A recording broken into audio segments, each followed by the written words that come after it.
What's going on, guys? Stevie from Living Masters here, and today I'm going to show you how to replace that other leaf spring hanger on your truck.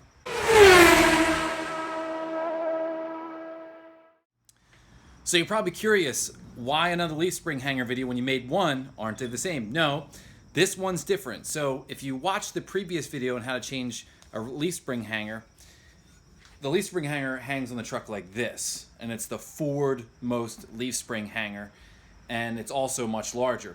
This is the rear leaf spring hanger, which is also accompanied by a shackle. So it's hung the opposite way, and then the shackle goes up from where it bolts to and then to your leaf spring. That's how it bolts up, and then right here is where your leaf spring hanger bolts up. Now, I'm not going to show you how to replace that side with a new hanger because it already has one. This is actually for the other side, so guess what?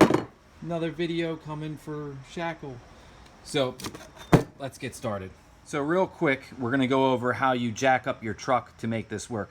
The big thing is you want the suspension to droop. You want it to sag, you want it completely relaxed, you want all the tension out of it so that when we remove this bolt, it doesn't go flying all over the place or that it's not hard to do. Now, back here is my class 3 hitch. I had to remove it to get access to the back side of that bolt there. The nut is on the other side. So I've actually already taken the nut off the other side, so it's just a matter of me pulling this out and I can remove everything. So I have this jack stand here. I have it up on 6x6 blocks, whatever makes the height, you know, up there, because you will need a fairly tall jack stand, and I just don't have those. I have my jack over here because throughout this process, you're going to want to raise and lower the suspension so that we can get this bolt in the best possible position to thread it through. And then I just have that over there as a safety jack just in case this fails or something else fails. You know, safety first. This is a huge truck on top of us. So anyway, I'm going to pull this bolt here, and then we're going to start addressing how you remove this hanger. So here we are, guys. I have the bolt removed, and the shackle is moved up. So the bolt, to get it out, I didn't have to whack it or pry it. All I did is I continually unscrewed it out, and it came right out, which is awesome. That's how it should be. If it comes out really loose for you, awesome. But so don't worry about that. Now, when it popped out, this shackle kind of sprung up a little bit. Whoever put this on before tightened it up here. So it was kind of holding this guy in place. So once it did, it popped up about an inch. But that's it. And that's why I took all the tension out of the suspension, or else that could have been a lot worse. Right now, I jacked up the suspension a little bit so this whole assembly can sit up farther. That way I have access to each one of the rivets on either side.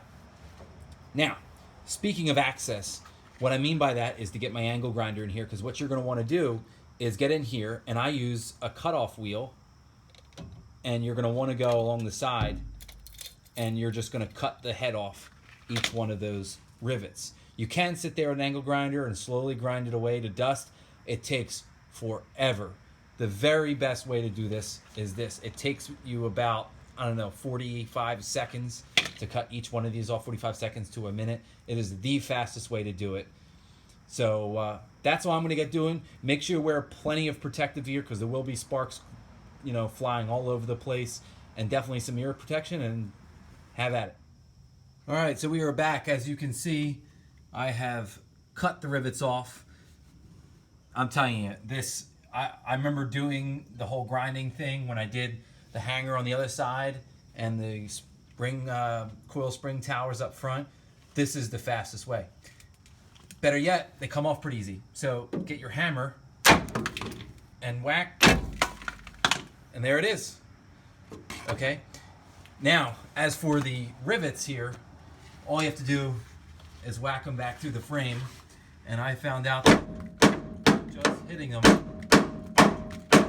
knocks them through right there. All right, just to knock that one through, which is simple.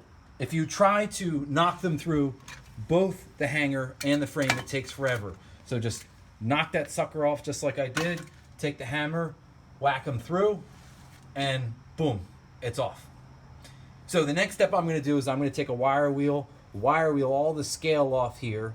I'm going to treat it with a rust converter, and then I'm going to paint it with black epoxy primer, you know, that chassis stuff. And then we'll come back and we'll hang the new one. So here we are, guys.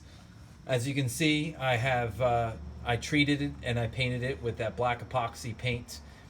Unless I'm doing a full resto in this truck, I feel like that's the best you can do for one of these until you can actually, you know, take the bed off. So the next step here is to actually thread these nuts on and tighten this hanger on here. There is a little square cut in the frame behind this hanger, and that helps you reach through and actually put those nuts through in the back, just in case you're wondering. So I'm going to thread those on, and then we're going to bolt this on here. So here we are, guys. I have the leaf spring hanger fully bolted into place and tightened down. If you have a hard time getting a backup wrench behind those top nuts there, these short wrenches are amazing for that, and they will get the job done because it's just long enough to fit vertically in that C channel, which is exactly the direction that you need the wrench in there. So moving on here, as you can see, I have this bolt partially threaded through. It is threaded through both sides though. And if you do what I say, this will be really simple. So what you're going to want to do is take the tire off the other side there, and what that does is that levels out the suspension and it drops it even lower, which means the leaf spring will actually be lined up with this cradle, as you could say, of the leaf spring hanger, and it brings it lower. So it's just a matter of just pulling it down about an inch and then slapping your bolt through. If you don't take the tire off the side, the leaf spring will actually be canted out this way, and when you go to pull it down, it won't fit into the hanger, and it will keep hitting this side. Okay, so make sure you do that. Now I got it through one side, and then it was about an 1/8 inch off on the other side. So I got it nice and close, and then I just pulled down on this, you know, just a little bit, and slapped it through, and I got it through. I'm gonna use my impact driver to send it the rest of the way because I don't want to damage the threads by wailing on this with a hammer. And that's it, guys. That's how you put this hanger on there. It's not too difficult once you know what you're doing. So guys, that's all for me. Be sure to hit the subscribe icon over here. Check out some of my other videos on there. Lots of cool stuff and more to come. I'm Stevie from the Minute Masters. Thanks for watching.